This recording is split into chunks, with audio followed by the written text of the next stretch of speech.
programa Gente em Destaque apresenta hoje uma entrevista com o deputado estadual Marco Aurélio de Souza, ex-vereador e ex-prefeito de Jacareí. Marco Aurélio tem 52 anos e atua na política desde o começo dos anos 90. Formado em Ciências Contábeis, Ciências Sociais e Cultura Religiosa e pós-graduado em Administração Pública, é funcionário concursado do Banco do Brasil. Filiado ao Partido dos Trabalhadores há mais de 20 anos, foi eleito vereador pela primeira vez em 1992 e 8 anos depois elegeu-se prefeito de Jacareí. Em 2010, com quase 70 mil votos, conseguiu uma cadeira na Assembleia Legislativa de São Paulo. Neste bate-papo, Marco Aurélio fala dos desafios como deputado estadual e relembra a sua trajetória. A nossa conversa aconteceu na Câmara Municipal de Jacareí, onde exatamente ele iniciou a sua carreira política. Então, deputado, obrigado por aceitar o nosso convite aqui do nosso programa.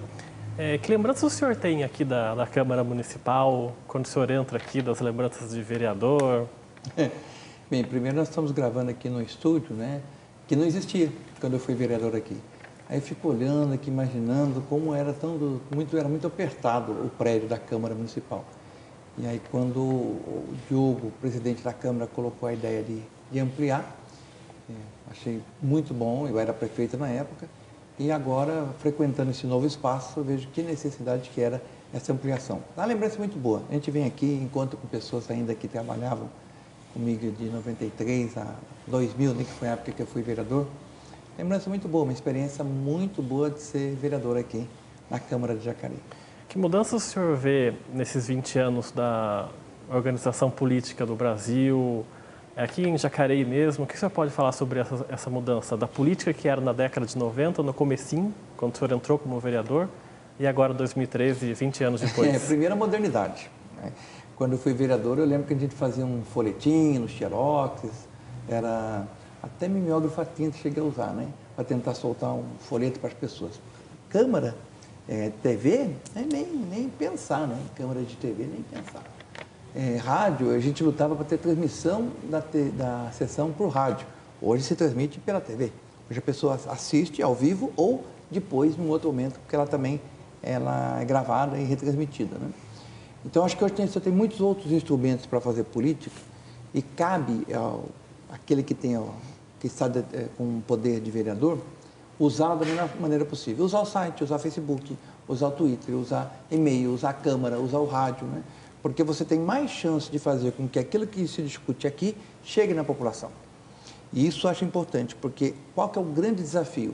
É fazer com que aquilo que os políticos discutem chegue na população e aquilo que a população quer que se discuta chegue nos políticos. Vou pegar o caso concreto do Renan, né?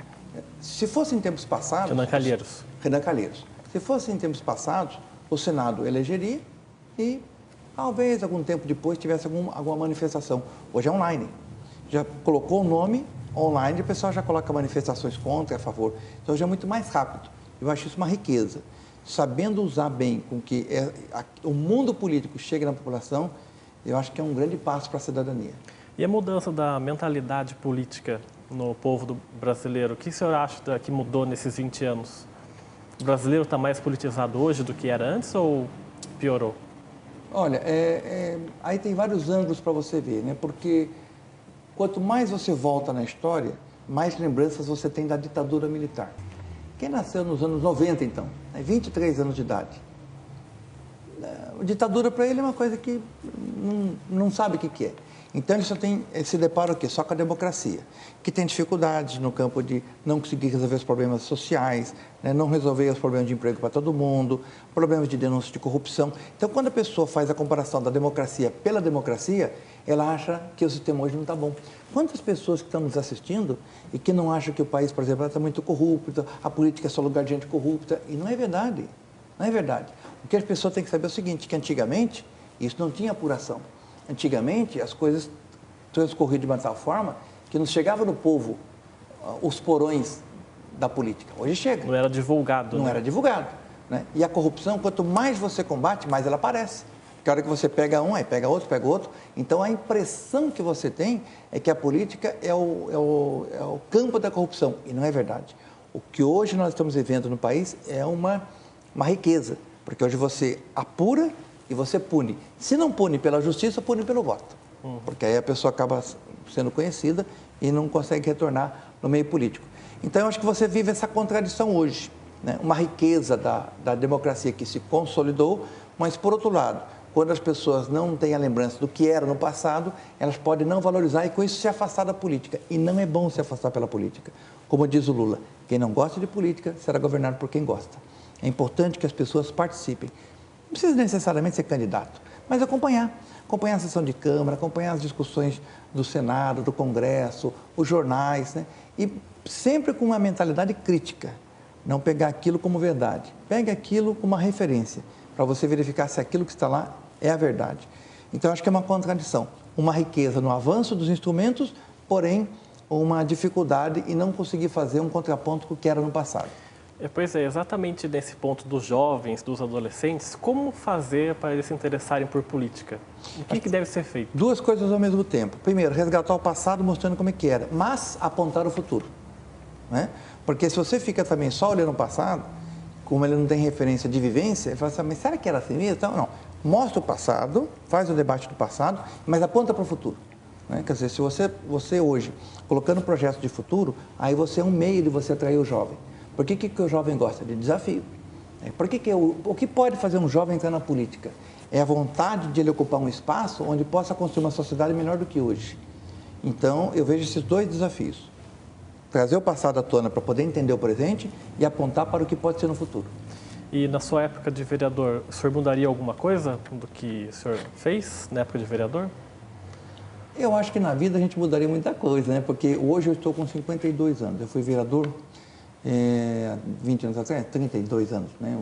Então é evidente que a experiência que nós temos hoje é muito maior do que naquele tempo, né? Mas eu não tenho nenhum grau de arrependimento, não, porque a vida é muito dinâmica. Eu acho que o gostoso da vida é isso, é você vivenciar dentro dos seus limites. Lá na frente, você tem outras experiências, você fala, aqui eu faria diferente, mas essa é a dinâmica da vida, né? Quantas pessoas aí, né, de repente, teriam outro tipo de namoro, outro tipo de relacionamento, aproveitaria de uma outra forma as oportunidades, mas é a dinâmica, né? Uma vez uma pessoa me disse, olha, se a gente aos 15 tivesse a experiência dos 30, a vida não teria graça, né? E daí então, fala com 60, se tivesse a experiência dos 60 com 30. Exatamente, né? Essa é a dinâmica da vida. A vida é um aprendizado. Que bom se a gente sempre estiver aprendendo mais e poder falar, olha, faria melhor. Por quê? Porque se eu faria melhor aquilo que passou e o que passou eu não posso voltar, mas eu posso fazer um novo futuro. Então, eu faria melhor isso aqui, então de agora em diante, isso aqui farei de outra maneira. O seu interesse pela vida política começa quando? Na sua adolescência? Não. Já na fase... Ela veio depois, eu sou funcionário do Banco do Brasil, estava muito contente no Banco do Brasil, e começou um questionamento interno de que valeria a pena eu vender minha capacidade de trabalho por um salário ou poderia conseguir algo a mais.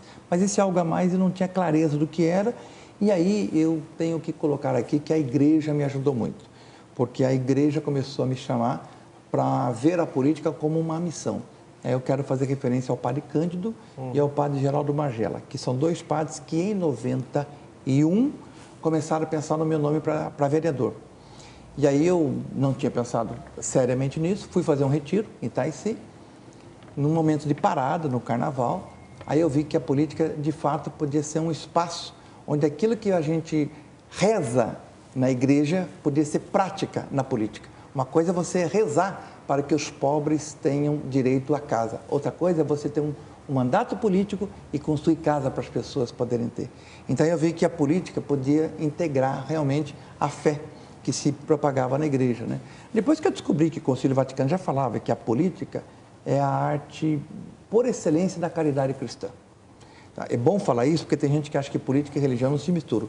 Isso é documento de 64, né? Está escrito lá, é a arte primeira da caridade cristã. E diz mais, e aqueles que se sentem chamados ao mandato político e não assumem, pecam.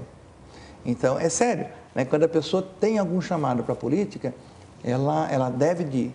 Então foi aí que começou. Então foi no final de 91, aí em 92 eu entrei para vereador. Mas, Rodrigo, jamais imaginava de ser prefeito, muito menos deputado. Era um mandato de vereador, eu voltava para o banco. Aí foi outro mandato, prefeito e hoje deputado, né? Então foi um chamado mesmo interno, né? De um discernimento feito dentro da igreja. E voltando um pouco mais aí na sua vida, como é que foi a sua infância aqui em Jacareí? Brincando na rua? Ah, sim. O que seus pais faziam? Eu lembro que, apesar de criança, a novela já existia, né? De maneira forte. Então, acabava a novela, a gente ia para a rua. A novela acabava mais cedo, antes, acabava 8h30, 8h20 acabava a novela e ia todo mundo para a rua.